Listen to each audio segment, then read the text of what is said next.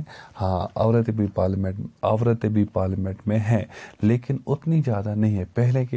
جب پہلے parliament start ہوا تھا تب 4% تھے, لیکن آج پریزنٹ میں 11%, ٹوٹل 11% جو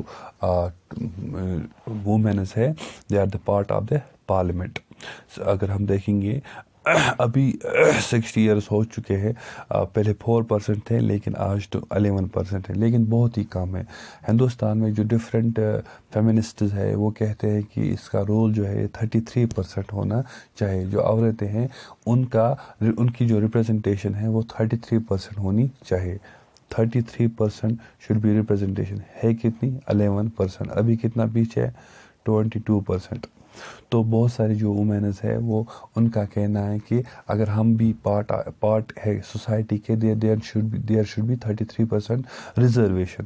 ایک میں نے آپ کو ابھی سمجھایا ریزرویشن مینس جہاں پہ صرف مطلب اگر ہم کہیں گے عورتیں ہیں, وومینز ہے, وہی کنٹیسٹ کرنی چاہیے. تو یہ بل پینڈنگ ہے پارلیمنٹ, ابھی پاس نہیں ہو رہی ہے.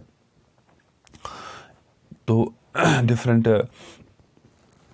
It is issues of this kind that force the country to ask certain difficult and often unusual questions about whether our democracy system is representative enough.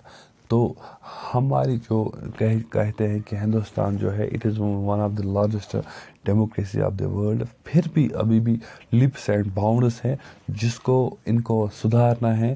ابھی بھی کوشچن ارائز ہو رہے ہیں کہ کیا یہ ہماری جو گورنمنٹ ہے, یہ جو ہماری کنٹری ہے یہ ڈیموکریٹک ہے نہیں ہے.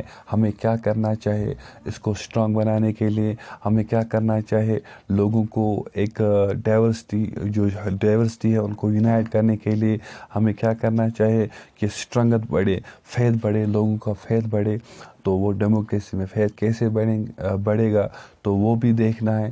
تو ایک ہم نے یہ جو چیپٹر میں پڑھا کہ پارلیمنٹ سے کیا ہوتا ہے, ہم نے یہ پڑھا کہ جو لوگوں کا فیتھ ہوتا ہے, پرنسپلس آف ڈیموکریسی, مطلب جو ڈیموکریسی کے پرنسپلس ہوتے ہیں, جو لوگوں کا فیتھ ہوتا ہے اس کو بڑھانے میں پارلیمنٹ ایک اہم رول ادا کرتا ہے. ہم نے فنکشنز بھی پڑھے پارلیمنٹ کے, اور ہم نے اس میں یہ پڑھا کہ پارلیمنٹ میں کیا ہوتے ہیں, 3 کمپوننٹس ہوتے ہیں. ایک ہے پریزیڈنٹ, ایک دوسرا ہے لوک سبھا اینڈ تیسرا ہے راجیہ سبھا. تو آپ سوچیں گے کہ سر آپ پریزیڈنٹ کے بارے میں آپ نے بولا ہی نہیں. جو پارلیمنٹ ہوتا ہے اس میں پریزیڈنٹ ایک امپورٹنٹ رول اس لیے ہوتا ہے کیونکہ جب بھی پارلیمنٹ سٹارٹ ہوتا ہے, کوئی سیشن سٹارٹ ہوتا ہے تو یہ پریزیڈنٹ کے سپیچ سے سٹارٹ ہوتا ہے.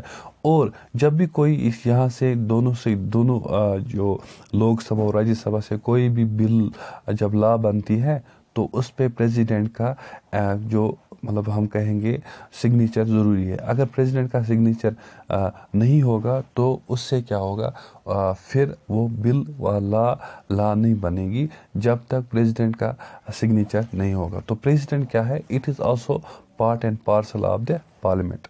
تو یہ جو چیپٹر ہے یہ ہم نے ختم کیا. اب ہم انشاءاللہ اب ہماری جو نیکسٹ جو ویڈیو ہوگا, نیکسٹ لیکچر ہوگا, وہ ہم نیکسٹ چیپٹر سٹارٹ کریں گے. تب تک اللہ حافظ.